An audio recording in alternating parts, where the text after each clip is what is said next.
Bonjour, dans cette vidéo, je vous montre toutes les méthodes de sauvegarde sur le Samsung Galaxy S25 Edge.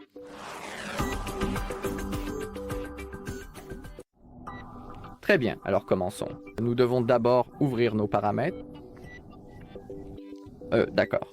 Et maintenant, tout simplement, nous pouvons taper « Sauvegarde » dans la recherche récente et cliquer sur « Sauvegarder les données Samsung Cloud ».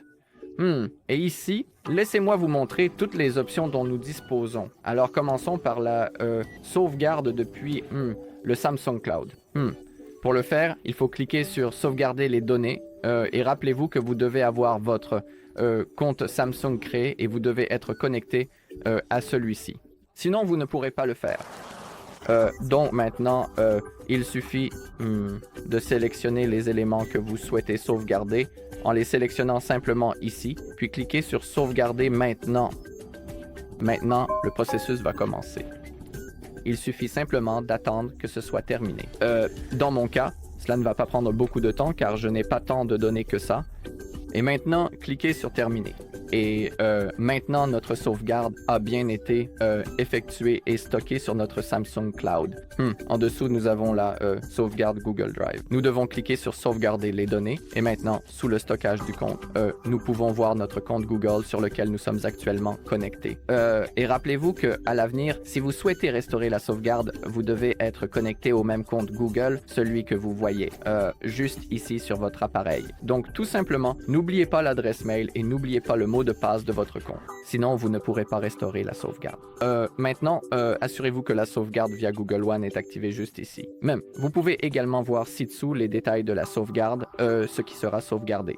Et maintenant, il suffit de sélectionner, de cliquer sur sauvegarder maintenant. Maintenant, le processus va commencer.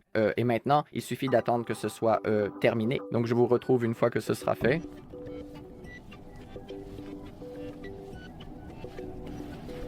Très bien, notre sauvegarde est terminée. Vous pouvez voir juste ici combien de temps elle a été effectuée et c'est une confirmation qu'elle a bien été enregistrée également.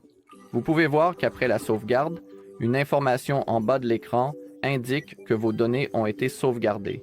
Mais je n'ai pas pu vous montrer cela car c'est apparu puis disparu très rapidement. Donc, c'était la deuxième méthode pour créer une sauvegarde. Malheureusement, en dessous, nous avons Smart Switch et le transfert de données pour la configuration de l'appareil, avec ici deux options. Nous pouvons recevoir ou envoyer des données.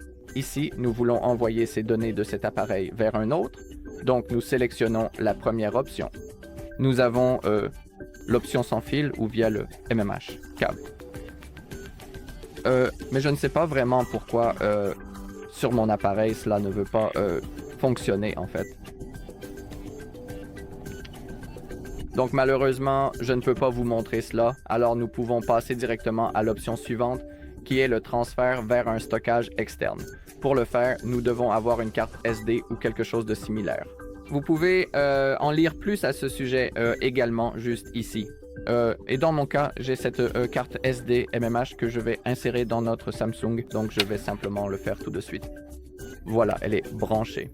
Maintenant, quelque chose devrait apparaître. Très bien. Et maintenant, nous avons l'option de sauvegarder sur le stockage USB. Je veux sélectionner cela maintenant. Le processus va commencer.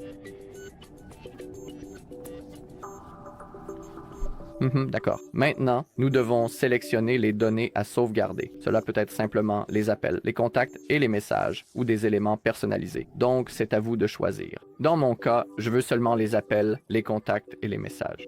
Maintenant, cliquez sur Suivant. Cliquez sur OK et maintenant le processus va commencer. Dans mon cas, ça ne va pas prendre longtemps car je n'ai sélectionné que les appels et les messages. Dans votre cas, cela pourrait prendre un peu plus de temps. D'accord, maintenant nous sommes à 100%. Maintenant, attendons que ce soit terminé. D'accord, 49 éléments ont été copiés. Cliquez sur Suivant. Tout est prêt. Cliquez sur Terminer. Voilà. Et c'est tout. Très bien, et c'est tout pour cette vidéo. Merci à tous d'avoir regardé. Si vous avez trouvé cette vidéo utile, merci de laisser un like, un commentaire et de vous abonner.